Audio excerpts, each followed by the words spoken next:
Let us now consider sample problem number 3. Determine the cracking moment of the section shown below if F prime C is equals to 27.5 megapascal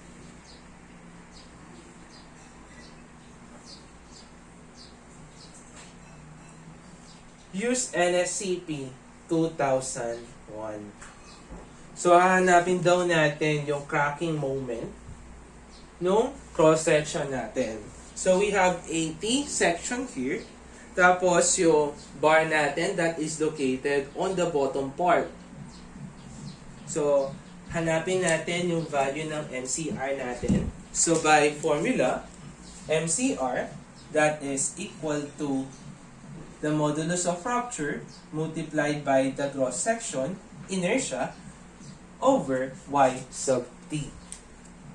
So, para ma-compute natin yan, wala naman tayong value ng modulus of rupture, yung IG natin at saka YT natin. Hanapin muna natin yung mga values nila. So, nahin muna natin is yung value ng y sub t natin. So, by definition, y sub t, that is the y sub t,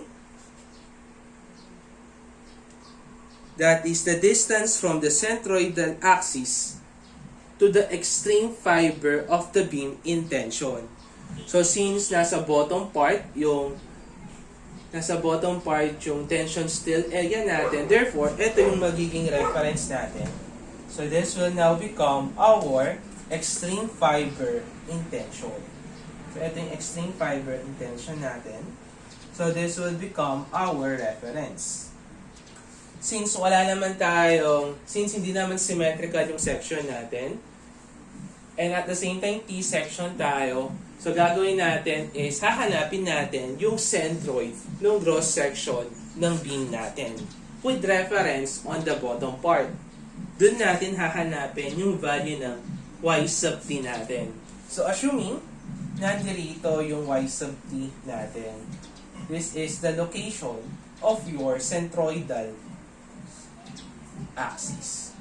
Sabihin natin, this is our neutral axis. This is it.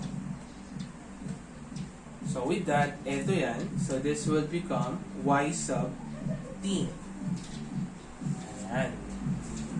So para makuha natin yung y sub t natin, siyempre, i-apply natin yung mga natutunan natin sa engineering mechanics. So with that, let us divide yung cross-section natin sa dalawa. Considering yung taas, that is our section 1. And then yung susunod, that is our section 2. So in computing for the value of your y sub t, so that is equal to yung area total natin multiplied by the y sub t multiplied by the summation of area multiplied by its respective value of y. So with this, kung aayusin natin yan, so y sub t that is equal to area 1 multiplied by y sub 1 plus area 2 multiplied by y sub 2 all over area 1 plus area 2. So, hanapin muna natin yung value ni area 1. So, the value of our area 1, yung buong width niya, that is 275 plus 200 plus 250 pala to, plus 275. So, you will have a value of 800. So, yung value natin dito is 250. So, yung width natin dito sa area 1, that is 800 by, so meron tayong thickness which is equal to 275 mm. So, the value of your area 1 is now equal to 220,000. Next, paano naman natin kukunin si y sub 1? So, yung y sub 1 natin, from the centroid of your area 1, of your section 1, hanggang dun sa reference natin. So, this will now become your y sub 1.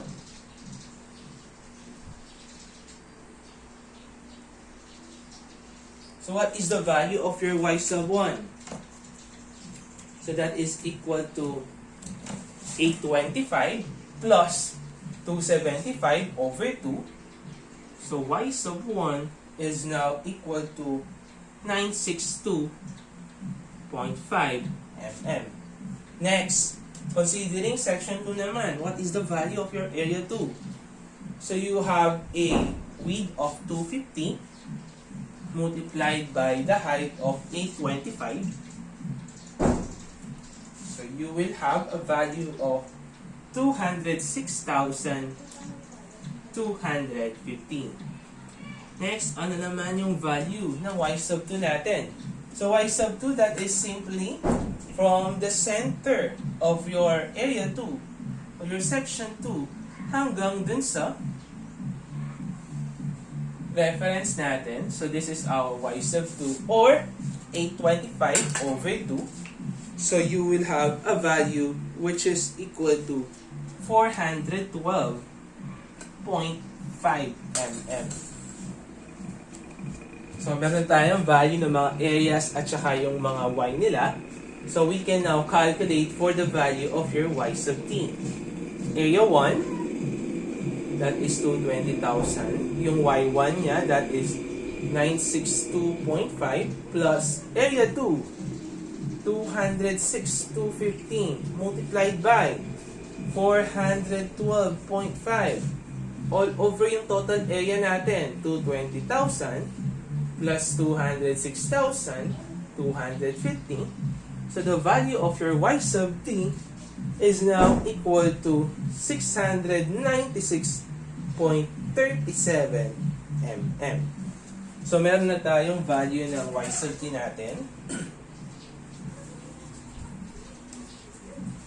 Hanapin natin next yung f sub r natin o yung modulus of rupture natin. So modulus of rupture by NSCP 2001, so that is 0.70 gamma square root of f prime c.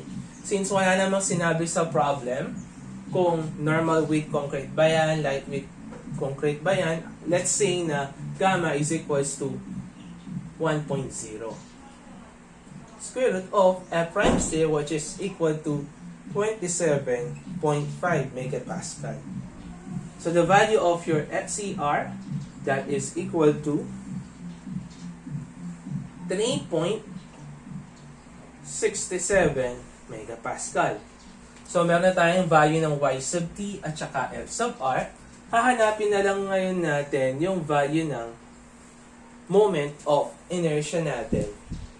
So for that, para makuha natin yan, since meron tayong section 1, tsaka section 2, so yung moment of inertia natin sa section 1 plus yung moment of inertia natin sa section 2. So since yung centroid ng section 1, which is eto yan, doesn't coincide dun sa centroid nung buong section natin. Therefore, we're going to use transfer formula.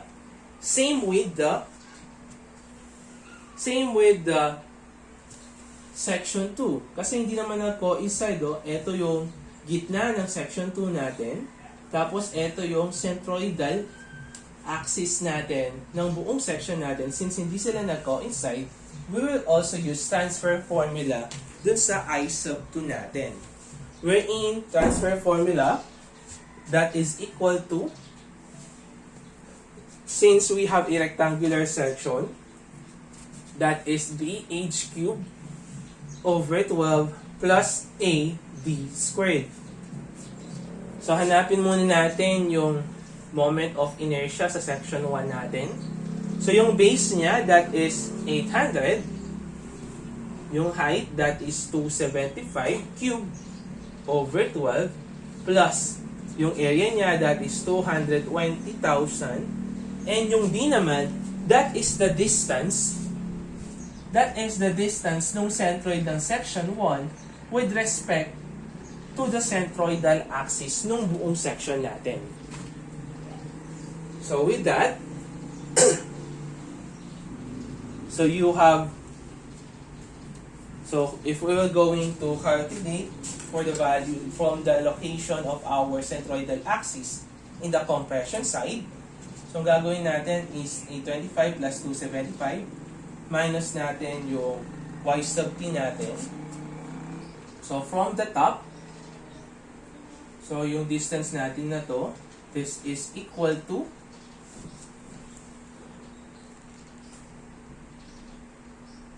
403.63 mm. So that is the location of our centroidal axis from the top fiber. So we have a 403.63 minus, so yung distance between the centroidal axis hanggang dun sa individual centroid. So that is minus 275 over 2 squared. So I sub 1 is now equal to 1.70 times 10 raised to 10 millimeter raised to the 4th. Next, hanapin natin yung susunod on the section 2 naman. So you have yung base niya which is equal to 250. Tapos yung height niya which is equal to 825 cube over 12 plus yung area niya na 206,250 multiplied by yung distance.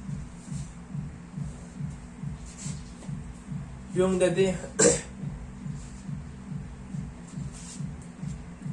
yung distance from the centroid no buong section natin with respect dito sa individual centroid ng section 2 natin. So that will become from the bottom, you have a value of your YT which is 696.37 minus yung centroid natin with reference to the bottom, that is equal to 412.5 squared. So yung value ng I sub 2 natin, that is equal to 2.83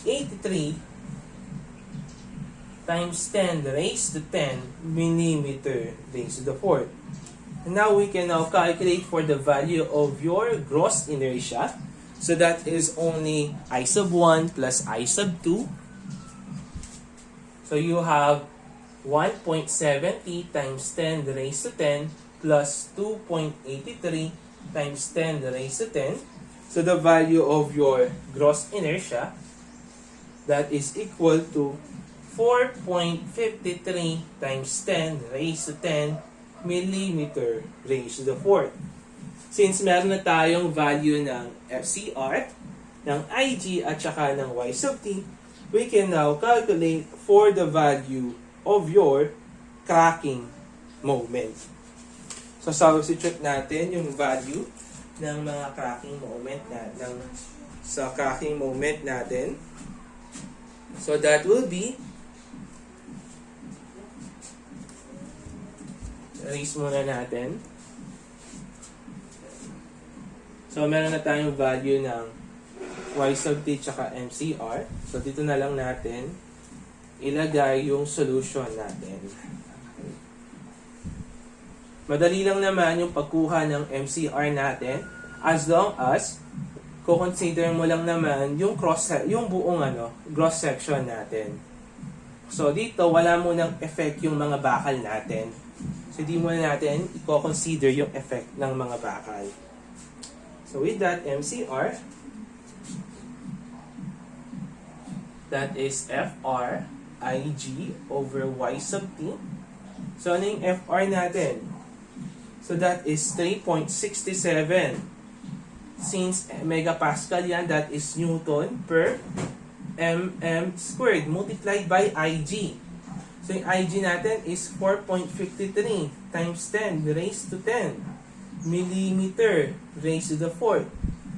All over yung Y sub T natin na 696.37 mm. So kung i-convert natin yung MCR natin to Newton, you can use also this method. Since yung makukuha lang natin dito is Newton mm, Since, kasi naka-Newton at saka mm. So, yung makukuha natin moment dyan is Newton, mm. So, kung i-convert mo yung Newton, mm to kilonewton, mm, therefore, mangangailangan ka ng ganitong mga, 1 kilonewton over 1,000 Newton multiplied by 1 meter to 1 is equals to 1,000 millimeter. So you can now solve for the value of your MCR, which is equal to 238.74 kilonewton meter. So this will now become our answer. Or pwede nyo nang hindi gamitin eto derivation natin dun sa calculator natin. Pindutin nyo lang. Pindutin nyo lang yung eng. Tapos kapag nag-times 10 raised to 6 Newton mm, alisin nyo lang yung times 10 raised to 6. That will become the value of your moment in kilonewton meter. So, ganun lang yung problem number 3 natin.